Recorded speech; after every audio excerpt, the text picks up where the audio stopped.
Patrick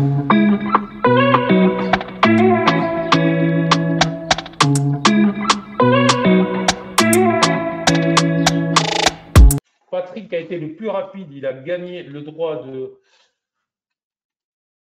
choisir son action. C'est une action.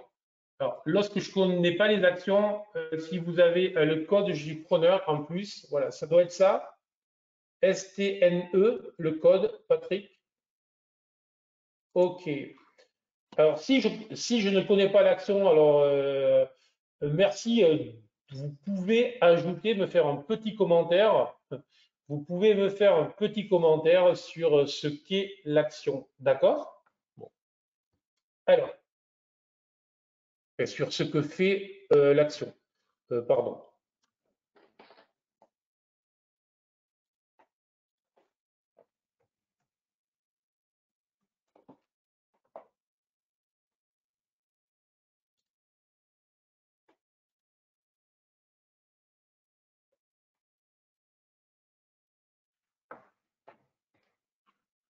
OK.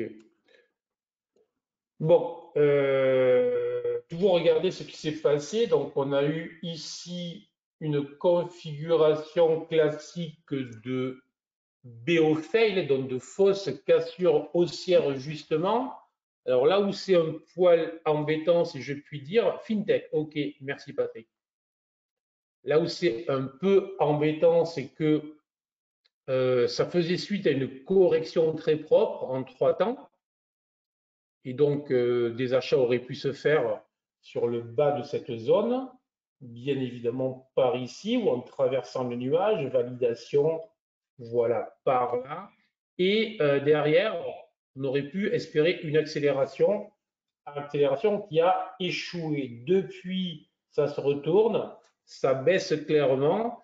Et bah, le plus embêtant qui me saute, enfin, le plus embêtant, ce qui saute aux yeux, je pense de manière le plus clairement possible, c'est ça, c'est le fait qu'on est à un niveau, une zone d'inversion de polarité éventuelle sur les 11 et quelques.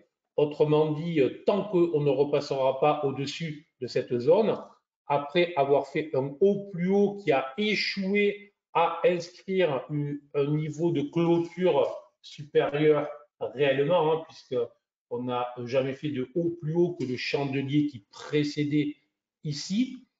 Donc ça signifie qu'on a fait un bas plus bas, le dos classique, vraiment le truc tout à fait normal, habituel, et on est en train de bloquer sur l'inversion de polarité à ce niveau-là. Donc tant qu'on ne repassera pas au-dessus des 11, 11, 20, très clairement baissier, une clôture au-dessus de cette zone ne donnera pas un signal d'achat en ce qui me concerne. Elle libérerait peut-être un potentiel supérieur, mais il en faudra beaucoup plus pour redémarrer. Alors, le seul truc, c'est que je vois que le volume a été plus que significatif vendredi. Donc, est-ce qu'il y a eu une annonce, quelque chose vendredi? D'accord. Et avec un chandelier qui est apparenté ou qui est un avalement, oui, qui a l'air d'être un vrai avalement, même si l'ouverture, ça aurait été mieux si elle s'était faite sous le bas précédent, donc ce n'est pas le cas. Mais voilà, donc petit signal là, effectivement, je révise un peu mon jugement au fur et à mesure que je parle,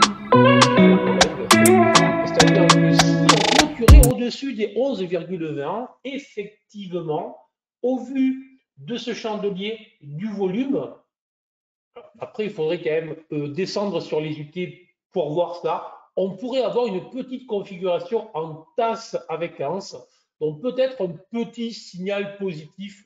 Voilà. Bon résultat publié vendredi après la clôture. Après la clôture, d'accord.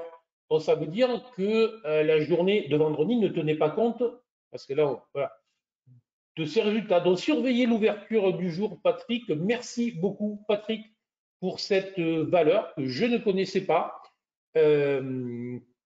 qui est très intéressante sur le plan technique. Et surveillez vraiment ce niveau des 11,20 et un gap haussier, hein, si tu me dis que les résultats qui ont été publiés étaient plutôt bons, surveillez un gap haussier dès cet après-midi à l'ouverture, anticipation, surtout pas ah oui, anticipation des résultats, possiblement. Voilà, sur ce, merci beaucoup à toutes et tous. Je vous dis à demain matin, 8 heures. Merci infiniment. J'espère que ça vous a plu. Un peu plus court que d'habitude, mais bon, je pense que ça ne sert à rien de le faire long lorsque, lorsque pour parler, uniquement parler, le but du jeu, c'est d'être prêt à l'ouverture. Allez, ciao.